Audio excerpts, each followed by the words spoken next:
কোথায় আসেন বৃষ্টি ভাবি বাহিরেতে আসেন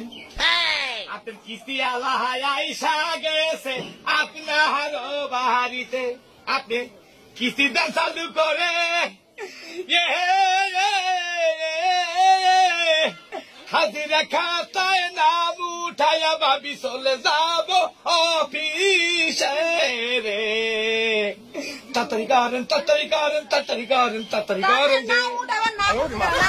করেন টাকায় আগে বাহির করেন হাতের মধ্যে রাখেন তারপরে কিস্তি তুইলা চলে যাব অফিসে উঠাইছি এক সপ্তাহ কি হয়েছে আপনি ডাবল কইরা কিস্তি দিলে তাড়াতাড়ি শোধ হইলে কিস্তি আবার তুলতে পারবে।